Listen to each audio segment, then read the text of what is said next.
Dans cette vidéo, nous plongeons dans 2 psaumes puissants qui révèlent 2 dimensions essentielles de la vie avec Dieu.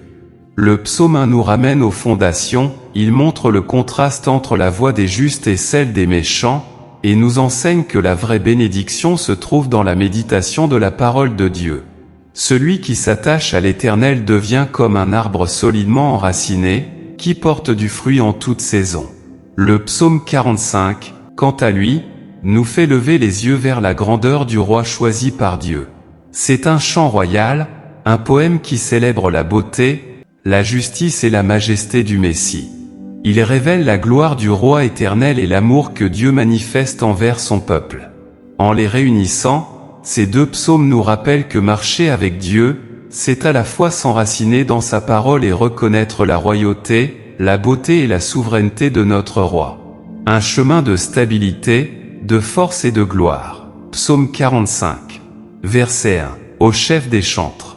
Sur les lits, des fils de Corée. Cantique. Chant d'amour. Verset 2. Mon cœur bouillonne de bonnes paroles. Je dis, mon œuvre est pour le roi. Ma langue est comme la plume d'un habile écrivain. Verset 3. Tu es le plus beau des fils de l'homme, la grâce est répandue sur tes lèvres, c'est pourquoi Dieu t'a béni pour toujours. Verset 4. Vaillant héros, ceins ton épée, ta parure est ta gloire. Verset 5. Oui, ta gloire. Sois vainqueur, monte sur ton char, défends la vérité, la douceur et la justice, et que ta droite se signale par de merveilleux exploits. Verset 6. Tes flèches sont aiguës, des peuples tomberont sous toi, elles perceront le cœur des ennemis du roi. Verset 7. Ton trône, ô Dieu, est à toujours, le sceptre de ton règne est un sceptre d'équité. Verset 8. Tu aimes la justice et tu es la méchanceté, c'est pourquoi, ô Dieu, ton Dieu t'a oint d'une huile de joie, par privilège sur tes collègues. Verset 9. La myrrhe, l'aloès et la casse parfument tous tes vêtements, dans les palais d'ivoire les instruments à cordes te réjouissent. Verset 10.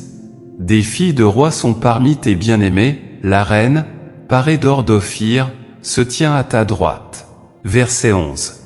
Écoute, ma fille, vois, et incline ton oreille, oublie ton peuple et la maison de ton père.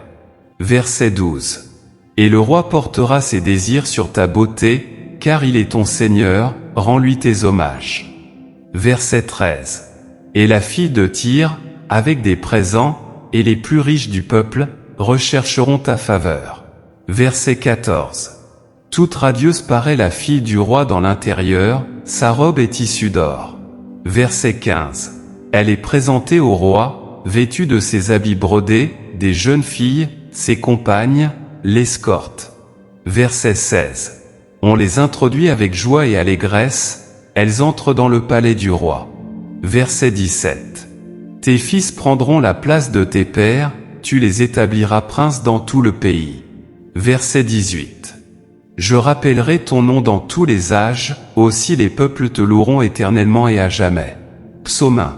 Verset 1.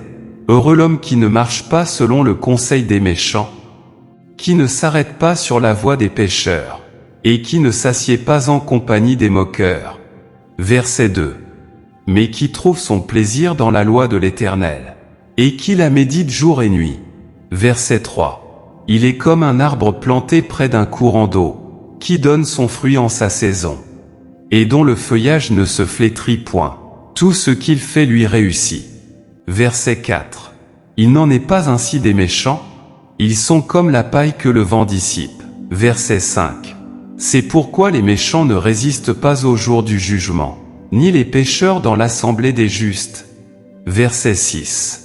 Car l'Éternel connaît la voie des justes, et la voie des méchants mène à la ruine. Abonne-toi pour recevoir chaque jour une parole qui fortifie ton âme.